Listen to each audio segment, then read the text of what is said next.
Grace and peace be unto you. God, our Father, the Lord Jesus Christ, I declare that this is an excellent day to be alive, and I anticipate this being the best day of my life, and I look forward to tomorrow being even better.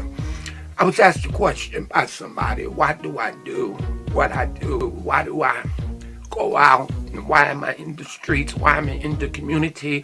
Why don't I just go sit in my church office and study for sermons and preach and be happy and go home and let everything be everything? The reason why I do what I do, number one, because I believe that God has not given me a spirit of fear, but of power and of love and of a sound mind. Number two, the scriptures declare in Isaiah 61, starting at verse 1, and I read to you from the Holman Christian Standard Bible, said, "The Spirit of the Lord God is on me, because the Lord has anointed me to bring good news to the poor. He has sent me to heal the brokenhearted, to proclaim liberty to the captives and freedom to the prisoners, to proclaim the year of the Lord's favor and the day of our God's vengeance, to comfort all who mourn, to provide for those who mourn in Zion, to give them a crown of beauty instead of ashes, festive oil instead of mourning, and splendid clothes instead of despair.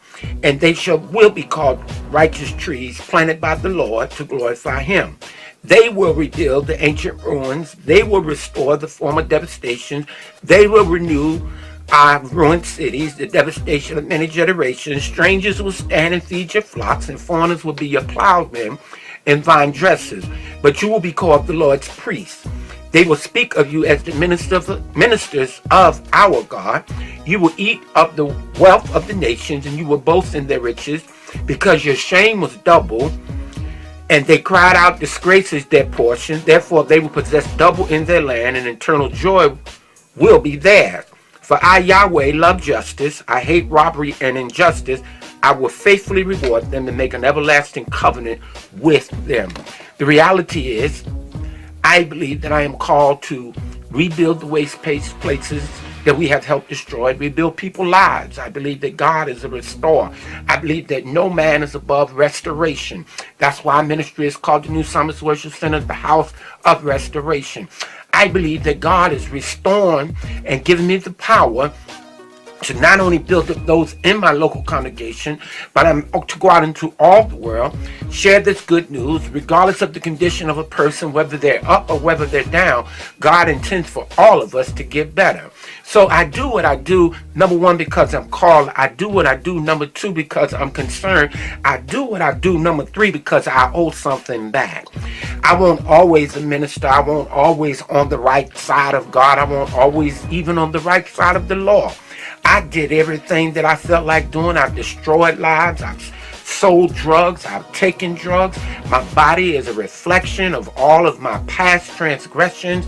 I'm broken down in certain places. I'm dealing with some illnesses. I'm dealing with some ailments. I'm dealing with some conditions. But God has restored my mind. God has restored my body. God has restored my drive to go out here and restore people. I do what I do because I'm concerned. I believe that you just can't talk about the conditions. You just can't have a complaint about the conditions. You just can't have an opinion about the condition unless you're going to be part of the solution to the condition. A whole lot of people do a whole lot of talk, but I believe faith without works is dead. If you're going to talk about it, then you need to be about it. If you're going to be about it, then you need to walk about it. And then if you're going to walk about it, you need to do something while you're talking. Because if you're not part of the solution, then you're actually part of the problem. So, beloved, I come that I might be able to impart my own little 2 cents. I'm not trying to be seen. I give God all the glory.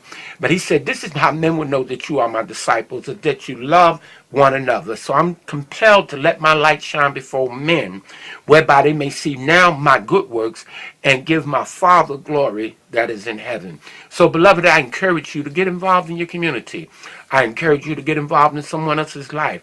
I encourage you not just to be concerned about yourself, but I encourage you to help others, including myself, to rebuild these waste places, to build up people, to restore the faith, to restore the hope that the Advent season is all about in a people and in a neighborhood and in a community that many seem hopeless. I believe that God requires that we go back out and we become restorers of the breach, that we might build up that has been torn down and that we have destroyed.